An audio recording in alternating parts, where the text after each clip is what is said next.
E deixe-me fazer apenas alguns anúncios. No dia 10 de outubro, o Arautos do Rei, versão anos 70, estará de novo conosco aqui, numa mega programação da igreja, com um título realmente interessante. Será uma maratona espiritual e o título será Adventismo em Tempos Líquidos. Adventismo em Tempos Líquidos.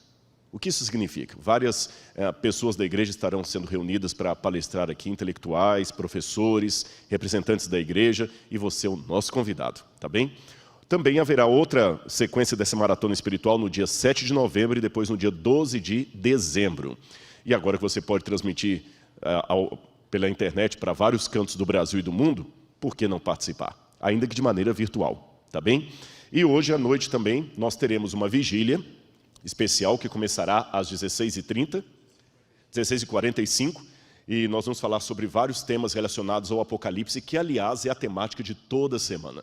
Como o pastor Gilson já mencionou, o Apocalipse será falado e nós vamos estudar o Apocalipse, e eu conto com a sua oração, a sua participação e a sua decisão ao lado de Jesus. Muito bem, meus irmãos, nós vamos colocar ali no PowerPoint o nosso tema de hoje. Enquanto ele já está sendo projetado, eu gostaria de convidá-los a lerem comigo Apocalipse, capítulo 1, já que vamos estudar o Apocalipse. Apocalipse, capítulo 1, versículo 4. João, às 7 igrejas que estão na província da Ásia, que a graça e a paz estejam com vocês, da parte daquele que é, que era e que há de vir, e da parte dos 7 espíritos que estão diante do seu trono, e da parte de Jesus Cristo, a fiel testemunha, o primogênito dos mortos e o soberano dos reis da terra. Nós sabemos que foi João que escreveu o livro do Apocalipse. Isso aí não há nenhuma dificuldade, nenhum problema. Agora, a questão é a seguinte: quem é esse João? Por isso que eu resolvi dar o título desse sermão de Aprendendo a Amar, uma análise psicobiográfica da vida do apóstolo João, do chamado discípulo amado. O que eu quero dizer com uma análise psicobiográfica? Talvez você nunca ouviu falar dessa palavra. Eu não sou psicólogo, nem historiador, eu sou teólogo e arqueólogo, mas a gente sempre, na área que a gente acaba navegando um pouquinho em diálogo com outras áreas. E uma área que tem fascinado muito agora, um diálogo interessante, é uma mistura entre psicologia e história. Como é que isso acontece? Bom, nós geralmente conversamos com os psicólogos, aqueles que analisam, que estudam o comportamento humano, e em conjunto com os psicólogos tentamos fazer uma análise psicológica de algum personagem do passado a partir daquilo que nós recuperamos dele ou dela. Ou seja, fazendo essa análise psicológica, nós temos uma psicobiografia, uma análise psicológica de alguém que não existe mais. E através da psicobiografia, a gente consegue entender várias coisas interessantes. Por exemplo, sabiam que Santos Dumont não suicidou simplesmente porque ele viu o avião sendo usado na guerra. Há um motivo psicológico maior. Estudos de psicobiografia, que não devem ser confundidos com psicografia, psicobiografia, mostram que Santos Dumont sofria de bipolaridade. Eu sei que o termo bipolaridade hoje está um pouco em desuso, mas eu estou colocando apenas de forma leiga. Santos Dumont tinha problemas sérios, emocionais, que o levaram ao suicídio, e aquela situação do avião sendo usado para a guerra apenas agravou um problema que Santos Dumont tinha. Bom, houve outros estudos psicobiográficos sobre Herodes, por exemplo, e a partir dessa análise psicológica, nós não vamos justificar, porém compreender um pouquinho melhor por que certos vultos da história agiram como agiram. E o que a gente pode aprender então sobre o apóstolo João? Vamos ver então. Quem era João, cognominado o discípulo amado? Pegue a sua Bíblia, se você está acompanhando em casa, corra agora, pegue a Bíblia e aproveite, enquanto você está aqui, saia um pouquinho aí do canal, mande um WhatsApp para os seus amigos, gente, liga agora lá no canal da TV UNASP Campus São Paulo e assista essa mensagem sobre o apóstolo João. Na verdade, será uma pregação, um estudo, um reavivamento para a honra e glória de Deus. Quem era o apóstolo João? Você tem aí, no quadro, está mostrando para você um mapa da Galileia. a região de onde veio João. Você pode ver ali o mapa da Galileia, você tem em cima o mar da Galileia, tá certo? Descendo o mar da Galileia, você tem o rio Jordão, que desemboca aqui no Mar Morto. E você tem, no entorno do mar da Galileia, o nome Cafarnaum, está escrito Capernaum. Capernaum ou Cafarnaum é uma cidade onde Jesus iria morar. João provavelmente não era de Cafarnaum, ele era de uma cidade próxima ali chamada Betsaida. Mas por alguma razão que nós não sabemos qual, João mudou-se para Cafarnaum. É uma coisa que eu tenho que também explicar já nessa manhã, que nós vamos trabalhar com fragmentos de história. Eu não tenho o quadro completo. Também quero que os irmãos tenham um pouco de paciência no sentido que algumas coisas que eu apresentarei aqui são hipóteses. Eu não sou inspirado por Deus para falar uma coisa do ponto de vista profético. Eu também não estive lá na época, mas nós tentamos reunir algumas hipóteses. E quer que eu já adiante alguma delas? Você sabia que provavelmente João, o discípulo amado, era parente de Jesus? Não, Rodrigo, eu já estou na igreja há mais de 50 anos, eu nunca li isto. Você saberia dizer com que idade, mais ou menos, João começou a seguir Jesus? Será que dá para ter alguma inferência a partir da Bíblia? Antes de responder essas perguntas, vamos voltar ao mapa do Mar da Galileia. Aquela região ali, pessoal, era um barril de pólvora.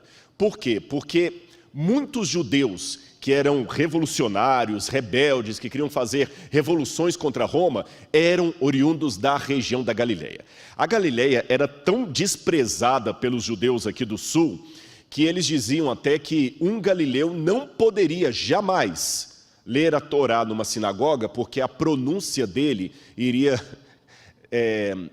desonrar a palavra de Deus. É porque eles diziam que os judeus da Galileia tinham um sotaque muito carregado. Tanto é que, certa feita, quando Jesus estava sendo julgado, Pedro foi reconhecido por uma das empregadas ali na casa do sumo sacerdote por causa do jeito de Pedro falar. Ele falava como alguém que era da Galileia. Lembra a pergunta, será que se levanta profeta na Galileia? Até um dos preconceitos contra Jesus era isso. Mas vamos deixar Jesus um pouco, vamos falar de João. João era daquela região. Havia, inclusive, próximo à época que João nasceu, na minha conta, João deve ter nascido por volta do ano 10, 11 da nossa era. Um pouco antes disso, no ano 6, houve uma rebelião ali na Galileia, promovida por um homem chamado Judas o Galileu. Não confunda Judas o Galileu com Judas Iscariote, é outro Judas. Esse Judas fez uma revolução armada e os romanos entraram em peso por causa dessa revolução e destruíram muitas vilas, puseram fogo em muitas casas. Esse quadro que vocês estão vendo aí é um quadro artístico, evidentemente, mas ele dá uma ideia de como seria uma vila da Galileia naquela época. Preste atenção nos detalhes do quadro. Os judeus aqui jogando pedra nos romanos, os romanos entrando como uma tropa de choque. Eles tinham ódio dos romanos. E foi nesse ambiente, num clima de revolução contra Roma, de ódio, que nasce João.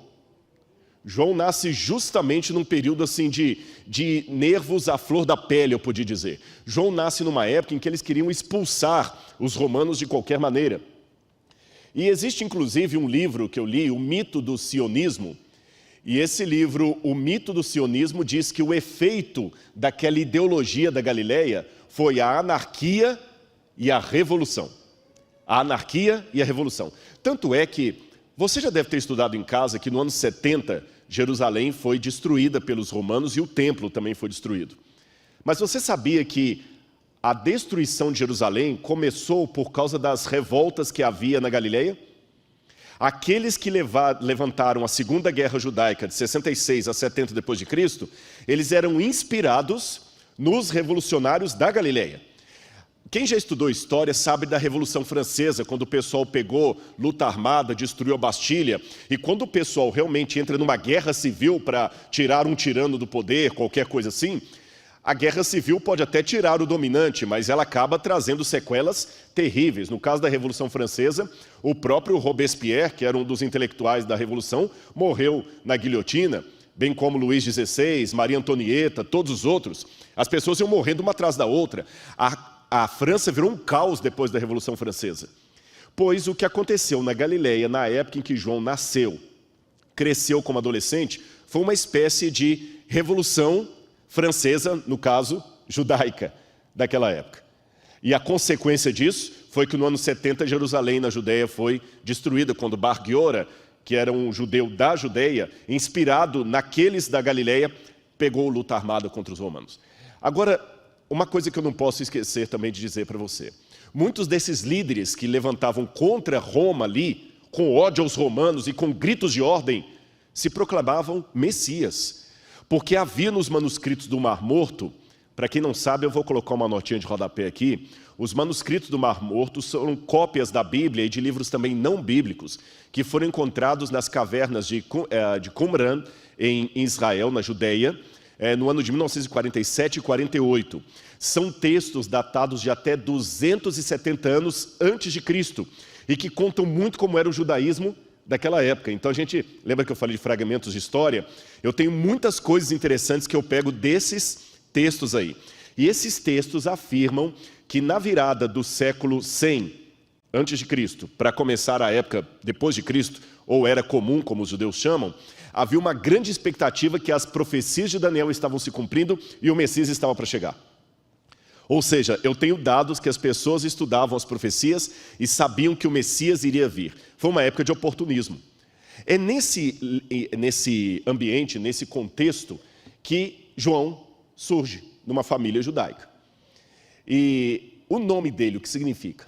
Ali no quadro você tem o nome dele escrito na última linha ali, Yohanan em hebraico.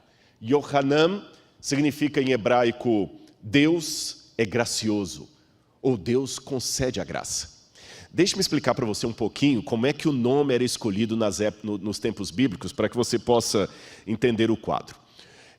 Normalmente aqui no Brasil, na cultura ocidental, nós escolhemos nome porque é bonito, porque está na televisão. Tem um personagem de um filme aí. Quantos Roberto Carlos não tem no Brasil aí por causa do cantor Roberto Carlos? Né? Quantas Vanderleia não tem aí porque na época da Jovem Guarda era uma febre de colocar o nome de filho de Vanderleia. Então, hoje a gente coloca nome assim, ou às vezes quer homenagear o avô, o pai. Esse aqui eu conheço, por exemplo, Milton, Dr. Milton Afonso, e tem um neto chamado Milton. Então, quer dizer, quer homenagear o avô, então se coloca o nome do avô e assim por diante. Roberto Conrad, filho. Então, quer dizer, tem muito isso. Mas no tempo bíblico era diferente. Eles escolhiam o nome pelo significado. Porque o significado representava algo em relação ao caráter projetado daquela criança, representava algo relacionado ao nascimento dela, um desejo dos pais para ela. Por exemplo, na Bíblia, sempre que dá um nome de uma pessoa, eles colocam um significado. E lhe colocarás o nome de Jesus, porque ele salvará o seu povo dos seus pecados. Jesus, Yehoshua, em aramaico, significa o Senhor salva. Perceberam?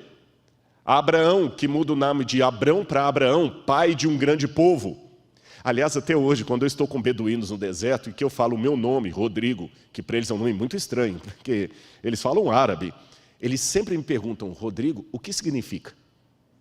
E não saber o significado do seu nome é tão estranho como não saber o nome do seu pai e de sua mãe. Então aquele bebê recebeu o nome de Yohanan, Deus concede a graça. E que significado profundo para alguém que precisaria mesmo da graça de Cristo. Sabe por quê? Lembra que eu comecei esse sermão propondo um exercício de psicobiografia. Nós vamos fazer uma análise psicológica do apóstolo João. E o que eu descubro? Primeiro que ele era um jovem audacioso. Ele queria encontrar o Messias. Ele cresceu na Galileia, talvez com ódio dos judeus, porque é lógico, uma criança que nasce numa comunidade do Rio de Janeiro, ela já nasce com algum contexto ali, que quando a palavra milicianos é pronunciada talvez para alguém de São Paulo, ela tem um significado. Quando a palavra miliciano é pronunciada diante de uma criança da periferia do Rio de Janeiro, ela tem outro significado. Porque o miliciano, para mim, é um dado do jornal. Para ele, o miliciano é aquele que está lá extorquindo o dinheiro do pai dele, alguma coisa dessa natureza. Vocês compreendem? Então, para um judeu da Galileia, a palavra romano, império, César, era odiada. E a palavra Messias era um sinônimo de esperança. Mas talvez João desanimado com os messias daquela época, ele queria se aprofundar mais na Torá. Ele queria se aprofundar mais no estudo do Messias. E a melhor maneira que ele tinha era entrando para uma escola rabínica. Só que ele tinha que encontrar um rabino que o aceitasse como discípulo. João não era de uma família de elite, ele não tinha dinheiro para pagar grandes cursos, para ir para uma escola em Jerusalém. Então o que ele fez? Ele vem juntamente com André, um amigo que ele fez ali. Os dois saem da Galileia, vocês estão vendo o mapa, e vêm até aqui perto de Jericó. Estão vendo no mapa aí os dois pontos? Galileia e Jericó.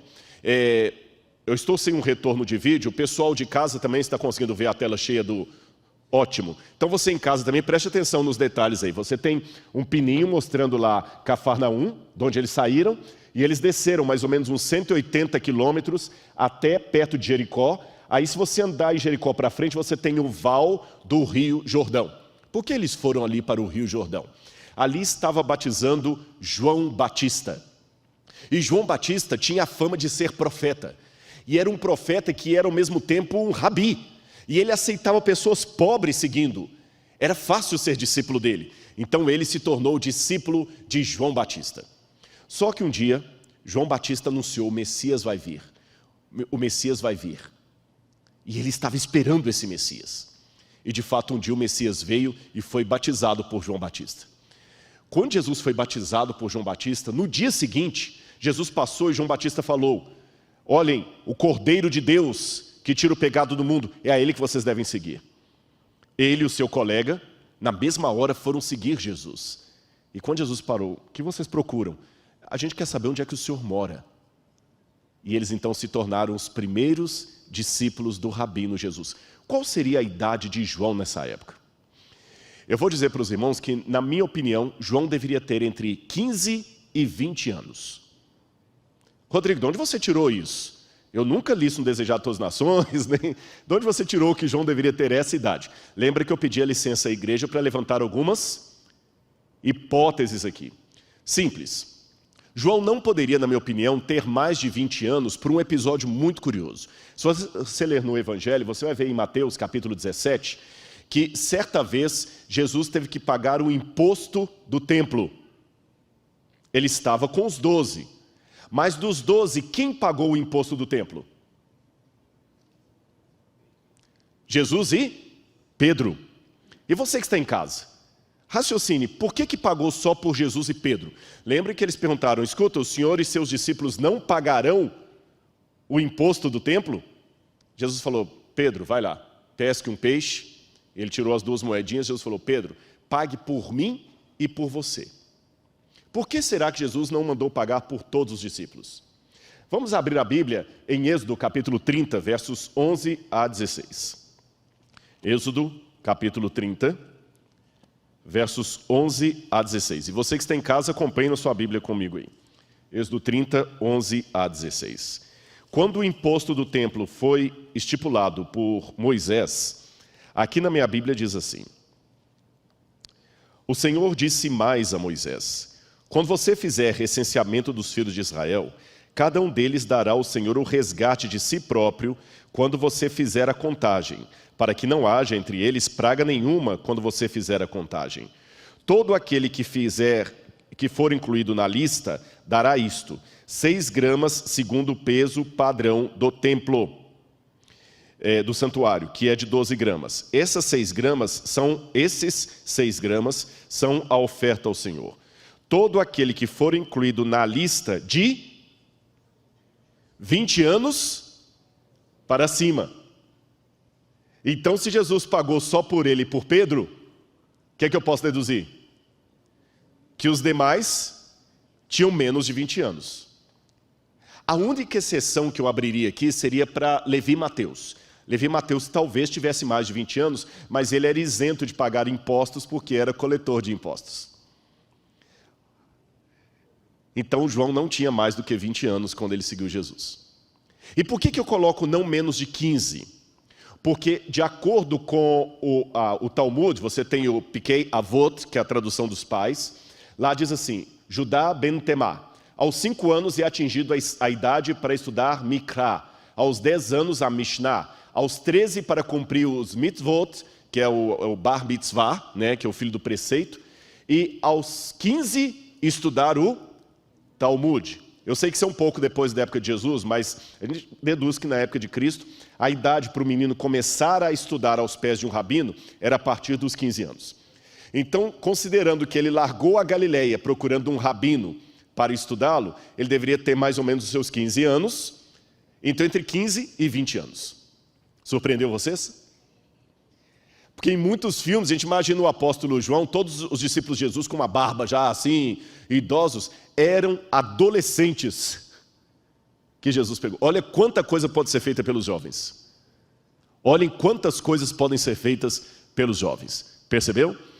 Agora, a juventude tem vantagens e desvantagens. Você sabe que um amigo meu dizia que o problema está nas pontas, né? Porque quando você começa, você às vezes está com muita empolgação, mas não tem experiência de vida. Às vezes lá na frente você tem experiência de vida, mas não tem aquela energia toda mais. E faltando a experiência de vida, o que acontece? O grande problema é que você às vezes vai ter o entusiasmo, mas por não ter a maturidade, vai acabar dando as mãos pelos pés. Querer resolver tudo na base da foice, e não é assim que a coisa funciona. E João, jovem, mas ele era muito afoito também. Se eu ler o que diz a Bíblia em Mateus capítulo 10, verso 2, lá fala o nome dos discípulos e diz assim: ora, o nome dos 12 apóstolos são estes: primeiro Simão, por sobrenome Pedro, e André, seu irmão. Tiago, filho de Zebedeu, e João, seu irmão. Se coloca desse jeito Tiago, filho de Zebedeu, e João, seu irmão, é que Tiago era mais velho. Porque na cultura da época, o nome do mais velho sempre vinha na dianteira. Então João era mais novo que Tiago. E a gente aprendeu alguma coisa. João tinha entre 15 e 20 anos quando seguiu Jesus. João tinha um irmão chamado Tiago. E como é que era o nome do pai dele? Zebedeu. Agora João tinha um caráter tão grande. Lembra que eu falei dessa questão do nome ter algo a ver com a pessoa? O nome da criança é Jacó, porque ele segurou o calcanhar do outro ali. Yaakov, em hebraico, significa aquele que segura o calcanhar do outro, que engana. Por isso que Jacó tinha esse nome. Quando ele mudou de vida, não podia mais chamar Jacó, teve que se chamar Israel, e assim por diante. Jesus apelidou os dois irmãos, Boanerges, filhos do trovão. Ambiciosos desde o início, eles eram ambiciosos e explosivos. Teve uma certa situação em que uma vila samaritana não acolheu os discípulos. Eles disseram: Senhor, quer que a gente manda um raio descer para destruir? A gente pensa sempre em Pedro como sendo aquele irado, mas João não ficava atrás, irmãos. É porque a gente é muito pegado por esse discípulo amado. Ele falou tanto sobre o amor, a gente imagina um João muito doce, mas João era irado. João teve que domar a personalidade dele, o caráter dele na marra. Houve um episódio que a mãe de Tiago e João chegou a pedir a Jesus: Senhor, quando o Senhor estiver no seu reino, manda um filho meu ficar à tua esquerda e outro à tua direita. Eram ambiciosos. Sempre que havia brigas sobre quem era o maior do grupo, com certeza João estava entre eles. E será que João seria parente de Jesus? O que você acha? Geralmente, quando fala de João como parente de Jesus, a gente pensa em João Batista, que coloca como primo. Mas eu não estou falando de João Batista, eu estou falando do João que escreveu o Apocalipse. Então eu gostaria de convidar você que está em casa a acompanhar estas passagens da Bíblia aqui, onde eu de propósito deixei marcado algumas passagens, tá bem? Acompanhe com a gente aí, e quem está aqui na igreja vai acompanhando também. Se eu comparar o Evangelho de Mateus, Marcos e João, o relato da crucifixão, olha o que eu encontro. Entre elas, as mulheres que estavam ao pé da cruz estavam Maria Madalena, Maria, mãe de Tiago e de José, e a mulher de Zebedeu. Vamos ficar apenas com o relato de Mateus 27, 56. A mulher de Zebedeu era mãe de quem? Tiago e João. Então a mãe de Tiago e João estava ao pé da cruz, junto com a mãe de Jesus, junto com Maria Madalena e junto com uma outra Maria, a mãe de Tiago e de José. Por que eu sei que a mãe de Jesus estava ali? Porque o Evangelho de João vai falar que ela também estava ali. Por isso que nós chamamos o cinturão de Órion de as três Marias, que é a Maria, mãe de Jesus, a Maria Madalena e a Maria, mãe de Tiago e José. Agora vamos para Marcos capítulo 15, verso 40. O mesmo texto diz assim: estavam também ali algumas mulheres observando de longe, e entre elas Maria Madalena, coloquei de vermelho, tá vendo? Porque é a mesma que aparece em cima. Maria Madalena, Maria, mãe de Tiago, o menor, e de José. Raciocine comigo, por que Tiago, o menor? O que você deduz? Aqui tem o pastor Gilson. Se eu dissesse assim, olha, pastor Gilson do NASP. Se eu tenho que colocar o pastor Gilson do NASP, é porque eu entendo que tem um outro pastor Gilson. Então, se eu coloco Tiago menor, é porque tinha outro, e tinha outro mesmo, que é o Tiago, irmão de João. Vamos continuar lendo. Estavam a mãe de Tiago, o menor, e de José, e Salomé. Opa, então eu já deduzo que a mulher que Mateus falou, mulher de Zebedeu, Marcos deu o nome dela, Salomé. Então já aprendi algo a mais a respeito de João. Ele era filho de Zebedeu e Salomé, tinha entre 15 e 20 anos quando começou a seguir a Jesus. Ele também tinha um temperamento explosivo e a mãe dele estava ao pé da cruz. Agora, volte o seu olhar para a Bíblia e vamos ler o relato de João, o próprio João. Ele diz assim, João 19, 25.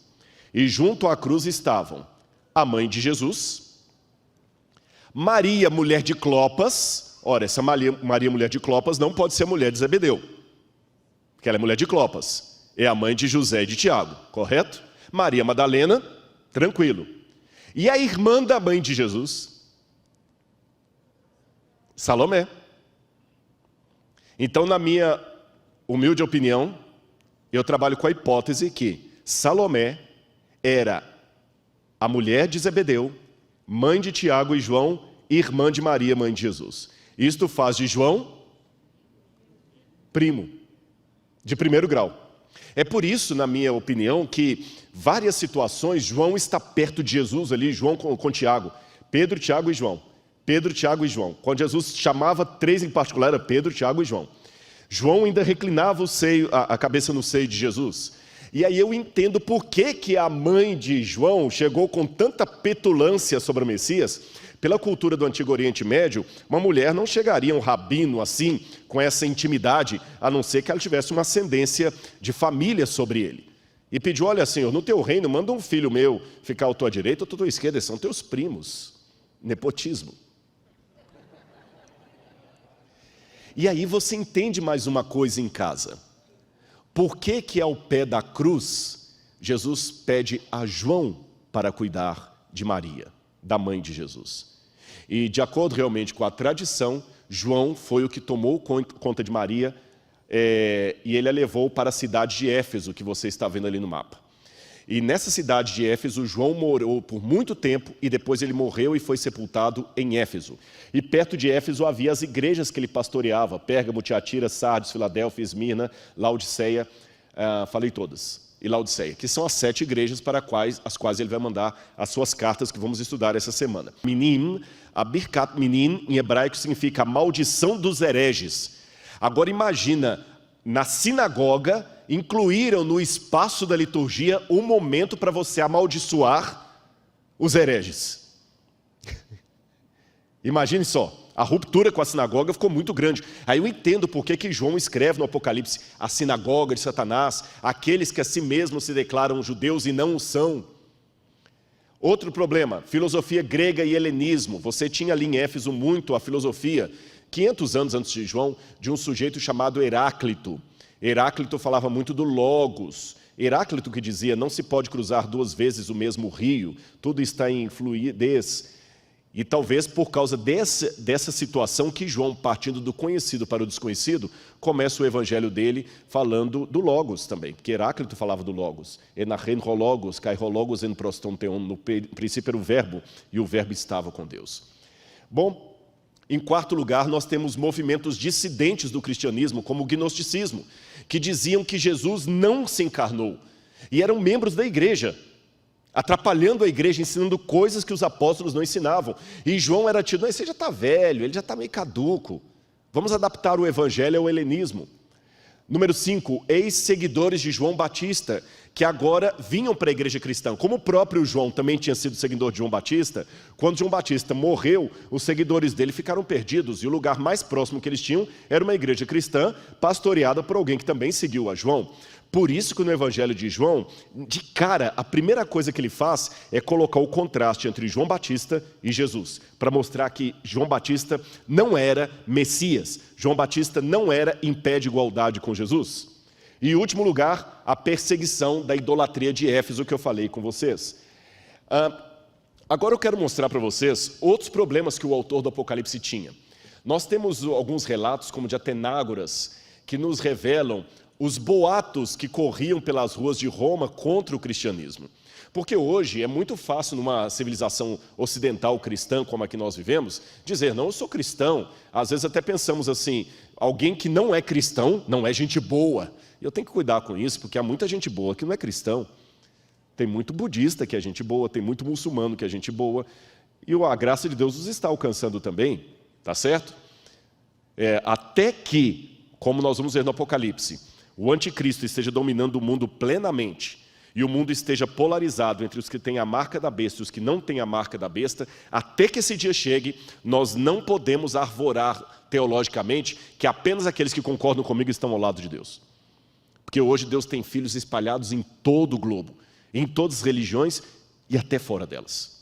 Percebeu? Mas vamos voltar ao boato daquela época em que não era tão politicamente correto dizer eu sou cristão. Pelo contrário, o cristianismo era uma religião ilícita para Roma. Olha os boatos que eles falavam em Roma contra o cristianismo. Que eram clandestinos porque o seu reino era o céu e não Roma. Eles eram alienados porque não tinham pautas sociais, porque eles não tinham discursos de ordem. Que praticavam incesto. Porque como os irmãos se referiam uns aos outros chamando de irmão e irmã, saiu o boato, a fofoca, que eles tinham incesto, relação incestuosa, porque até o marido chamava a esposa de irmã. Outro boato, que eram canibais. Esse ataque surgiu por causa da Santa Ceia, porque eles diziam na ceia que eles comiam do corpo e do sangue de Cristo, então que praticavam canibalismo. Que eram infanticidas. Nós não temos muita origem desse boato, mas falavam que os cristãos sacrificavam crianças em culto para representar a Cristo. Que os cristãos eram perigosos porque eram discretos. E, finalmente, que os cristãos eram ateus, porque eles não aceitavam os deuses de Roma. Esta aqui era a principal divindade de Éfeso, a deusa Diana ou Deméter. A Deméter ou Diana, Ártemis. Perdão o ato falho aqui, não é Deméter, esqueçam Deméter. Deméter era a deusa dos cereais, tanto é que em latim chamavam de Ceres, a mãe de Persépolis. Eu confundi totalmente de Persépolis. Aqui eu estou falando de Diana dos Efésios, tá bem? Essa imagem foi encontrada embaixo dos escombros do antigo templo de Deméter, ou de Diana. Essa era a imagem original que os adoradores de Diana ficavam gritando ali naquele teatro que eu mostrei para você, grande a Diana dos Efésios, porque a sua estátua caiu pronta do céu como um raio. E João, não apenas o apóstolo Paulo, mas João também teve que combater isso aí. Só que na época de Paulo, o grande problema era o culto a Deméter ou Diana. Na época de João você tinha um desdobramento, o culto a Diana e o culto ao imperador. E o que tem uma coisa a ver com outra? O imperador governava em Roma. João estava em Éfeso. O que tem Diana dos Efésios a ver com o culto do imperador em Roma? Se você olhar essa inscrição grega que está na cidade de Éfeso, você tem ali o nome Nekoroi ton Ephesion, em grego, que significa como que se diz? Os guardadores, os guardiões do templo de Éfeso. Eu vou explicar para você isso. É que as cidades da Ásia Menor fizeram muita política com Roma para serem beneficiadas com títulos honoríficos, isenção de impostos. E quando o culto ao imperador começou no ano 29 a.C., quem sediou o culto ao imperador foram as cidades da Ásia Menor.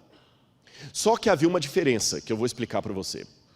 É que na época de Augusto, Júlio César foi deificado. O que significa isso? Júlio César foi considerado um deus. Depois Augusto também foi considerado um deus. Depois Tibério, depois Calígula, Nero, todos os imperadores romanos foram considerados deuses, porém com uma diferença. Eu vou explicar para você qual a diferença. O imperador só era adorado como Deus após a sua morte. Depois que ele morria, acreditava-se que ele virava uma estrela no céu, então ele era glorificado como um Deus. Mas em vida, o imperador não era adorado como um Deus. Mas sabe o que aconteceu na época de Domiciano? Domiciano foi um imperador implacável que assumiu Roma, e ele exigiu que o culto ao imperador fosse feito com ele vivo. Em outras palavras, Domiciano exigiu ser adorado como um Deus ainda em vida. Perceberam a diferença de Domiciano para os outros imperadores? Os outros só eram divinizados após a sua morte.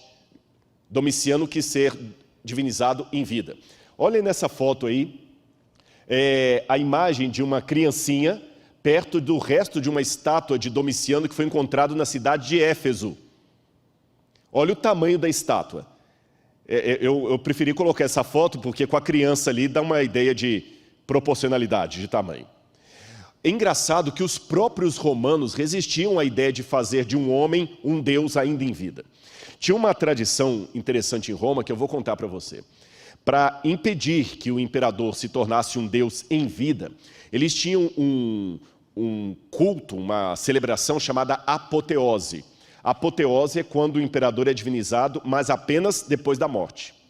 Quando eles divinizavam o imperador que morreu. E o que estava vivo tinha que participar de um festival que ocorria a cada época, principalmente quando ele voltava de uma batalha, e tinha que passar pelos portões de Roma, pela porta Arco do Triunfo. Aí eles colocavam assim, a cada tantas jardas que o imperador andava, ficava atrás dele um escravo, repetindo em latim assim, respite poste omnem te memento. Olhe para trás e lembre-se que você é apenas um homem. Outra versão diz que o escravo falava assim a cada tanto, memento mori. Lembre-te que você é mortal, que tu és mortal. Você é mortal, você é homem, você é homem. E quando ele era aclamado como imperador, eles tinham até um costume interessante. Eles traziam para ele uma bandeja. E quando eles colocavam nessa bandeja, eles colocavam várias palmeiras, pegavam ramos de palmeira, porque a palmeira era um símbolo de vitória, e colocavam as palmeiras na bandeja. Agora, para quem é mais antigo que está me assistindo aí, eu quero que você talvez lembre de casa. Como é que antigamente eles chamavam as bandejas? Agora todo mundo está com medo de falar aqui na igreja, parece que é velho, né? Eu vou dar uma ajuda. Quando passavam geralmente as bandejas para recolher a oferta, o pessoal chamava como? As salvas. Bandeja antigamente era salva, em latim bandeja é salva. Então, como eles colocavam as palmeiras em bandejas, daí que veio a expressão uma salva de palmas. Perceberam? Daí veio a expressão uma salva de palmas. Mas sempre lembrando que o imperador é apenas um homem. João, evidentemente, foi contra isso aí. E embora Jesus trabalhou muito com o caráter dele, Jesus usou João apesar das suas debilidades, eu acho que ainda tinha um pouco daquele filho do trovão, falando assim, não vamos aceitar o imperador. Ele bateu o pé, e até, segundo a tradição, isso não está na Bíblia, mas nós temos uma tradição disso do IV século, no Atos de João, é dito que Domiciano o jogou dentro de um tacho de azeite fervendo, tradição que, aliás, também é encontrada no livro Atos dos Apóstolos de Ellen White. Essa foto que vocês estão vendo aí em casa agora é a foto de San Giovanni a Porta Latina. E o oratório, e lá do lado você tem um quadro a óleo chamado San Giovanni em óleo, que mostra esse episódio de João. Mas como ele sobreviveu, Domiciano não queria fazer dele um mártir. E Domiciano então aproveitou, porque Éfeso foi a primeira cidade a oferecer para Domiciano as bases políticas para que ele tivesse o culto em vida. Não deu noutra. João era uma pedra no sapato. Domiciano tinha que, de alguma maneira, tirar João dali. E o que ele fez? Ele sentenciou João para mandá-lo para a ilha de Pátimos. Agora você pode perguntar, por que a ilha de Pátimos? Vamos ver primeiro um pedacinho da ilha de Pátimos, 5 minutos aqui, eu já vou encerrar. Coloca só para o pessoal ter uma noção da ilha de Pátimos, onde João ficou. Hoje é uma ilha linda na Grécia. Ali em cima, aquele pequeno castelo que vocês estão vendo ali é um mosteiro ortodoxo, que foi fundado no século XII depois de Cristo. Na época de João, ali em cima tinha um templo de Diana dos Efésios, da Diana, da Artemísia. É uma ilha, como vocês veem, pequena, tem muitas casas hoje. Esta é uma praia que tem ali, é o único lugar que tem uma praia desse jeito. Alguns até imaginam que foi aí que João teria aquela visão, que ele ficou em pé sobre a areia do mar e viu a besta subindo das águas. Que é o único canto da ilha que tem essa prainha aí. Mas na época de João era um lugar desolado. Havia uma comunidade, que morava ali. Não era uma ilha presídio, não era como Alcatraz. Muitas pessoas pensam Alcatraz, João trabalhando em trabalhos forçados nas minas, não. Era um lugar que tinha um templo de Diana, havia uma comunidade que morava aí, havia inclusive hipódromo na cidade, mas em que sentido que eu falei que ela era desolada? É porque a cidade praticamente não tem muita fonte d'água, é pouca, até hoje é pouquíssima fonte d'água na ilha, a água tem que vir do continente. Não dá para plantar muita coisa, vocês estão vendo que é uma ilha vulcânica. E na época era um centro de peregrinação da deusa Diana dos Efésios. Agora, com base nisso, eu consigo entender a sentença de Domiciano. Existe uma mulher chamada Flávia Domitila. Flávia Domitila era parente de Domiciano. E quando ela se converteu ao cristianismo, eu vou falar mais de Flávia Domitila durante a semana, o próprio Domiciano mandou que a prima dele fosse para o desterro. Há várias sentenças que ele poderia dar. Você tinha o desterro exilium, lata fuga ou libera fuga, ou seja, o condenado ia para alguns lugares, mas era proibido de entrar em outros, como Domiciano fez com Crisóstomo. Você tinha também a deportação, que era uma pena mais grave que o desterro. Era considerada como pena capital, pois implicava numa espécie de morte civil. Os deportados eram banidos para os piores lugares. E dentro da deportação você tinha o deportatio in insula, onde o indivíduo ficava no lugar de aquae et ignis interdicio, ou seja, privado de água e de fogo. João então foi para um lugar que era privado de água e de fogo, de calor e fontes d'água, mas era um centro de peregrinação da deusa Diana dos Efésios. Aí agora eu entendo o processo psicológico do Domiciano, porque ele mandou João para a ilha de Pátimos. Eu disse para vocês que João, em Éfeso, levantou-se contra a idolatria e o culto ao imperador. Então o que o imperador fez? O mandou como prisioneiro para o lugar onde Diana era adorada, para quebrar a influência dele, para matá-lo psicologicamente. E foi assim que João foi para a ilha de Pátimos. Qual a relação de Pátimos com a Diana dos Efésios? É que a lenda da mitologia grega conta que Diana, quando ela foi para uma região chamada Látmos, a montanha de Látmos, porque ela estava sendo perseguida, ela vinha de Látmos para o continente. E quando Diana, ou Artemísia dos Efésios, sai de Látmos para o continente, Látmos com L, ela via sob as águas uma bela ilha que estava fundada. Quem mostrava essa ilha para ela era a deusa Selene, a deusa da lua. Só que um dia Selene fez algo. Selene falou: olha como essa ilha é linda. Diana, essa ilha pode ser sua. Então, Diana, Selene e Apolo foram conversar com Zeus.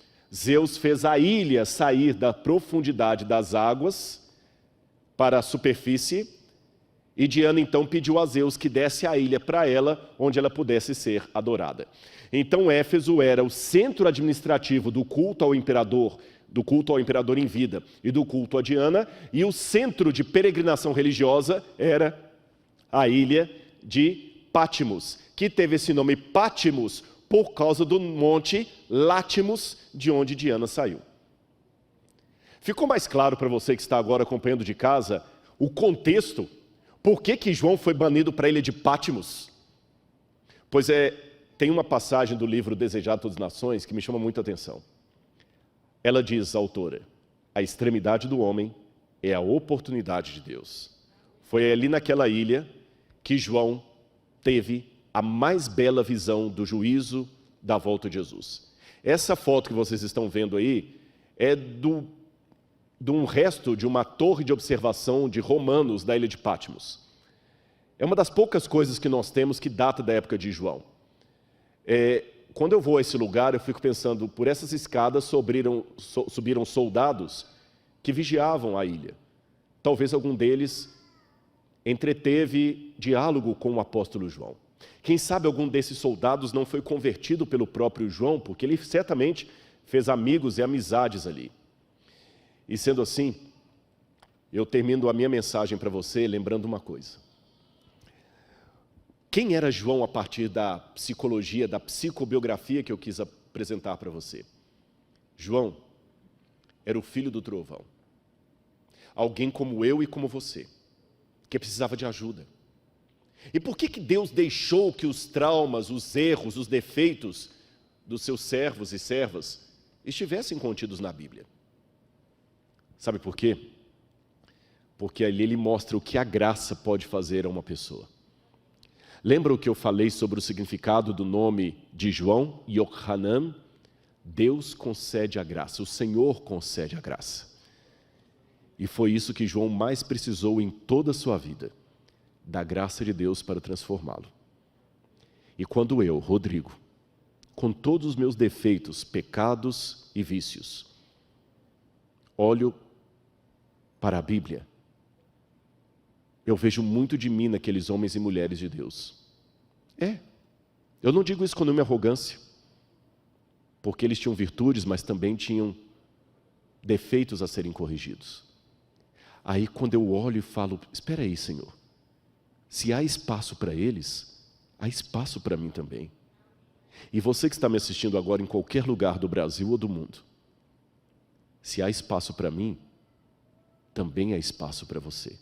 Não um espaço apenas de banco, um espaço ativo, para que Deus possa transformar você. Mesmo que você for uma pessoa ambiciosa, lutando com o seu caráter, com a sua personalidade irascível, dia após dia, calma, Deus ainda vai cuidar de você. E mesmo que você for um filho do trovão,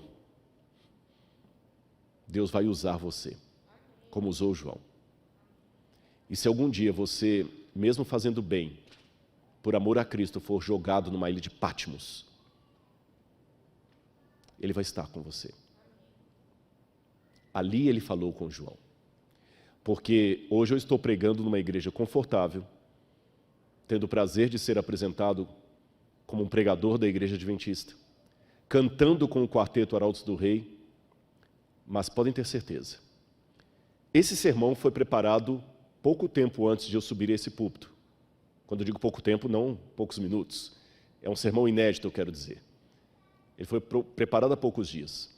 Mas o Espírito que me imbuiu a pregar esse sermão foi preparado quando eu estava na minha ilha de Patmos, no alto da laje de uma casa, chorando copiosamente, com 13 anos de idade, e ouvindo o Arautos do Rei e a Voz da Profecia na rádio Itatiaia. E Deus estava comigo ali. Eu quero mostrar para você em casa mais um trecho da ilha de Patmos.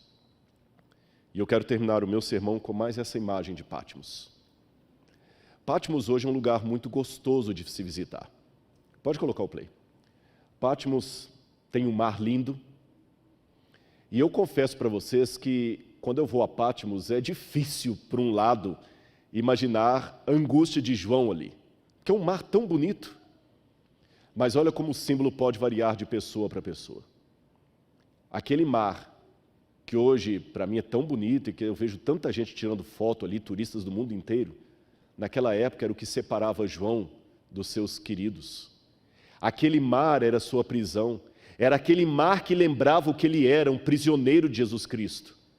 Aquelas rochas, cercadas de água por todo lado, eram que constantemente, manhã após manhã, o lembravam como ele estava longe daqueles que ele amava. E ele estava preocupado com a igreja. Será que os gnósticos vão tomar conta da igreja na minha ausência?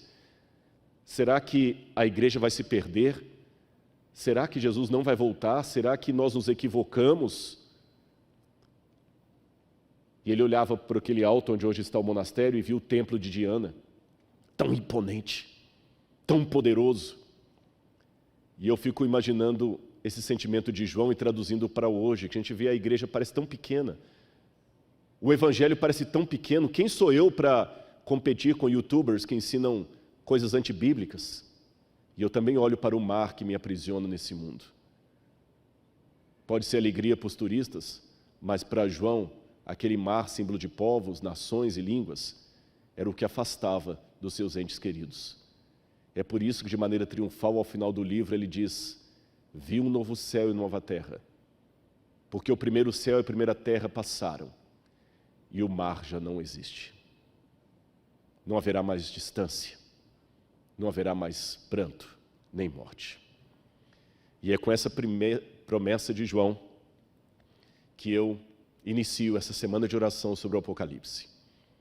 Você conheceu aqui João, o discípulo do amor, que teve que aprender na marra o que é amar e se sentir amado por Deus. E nesse momento eu quero que o Arautos cante novamente uma música que fala do amor de Deus.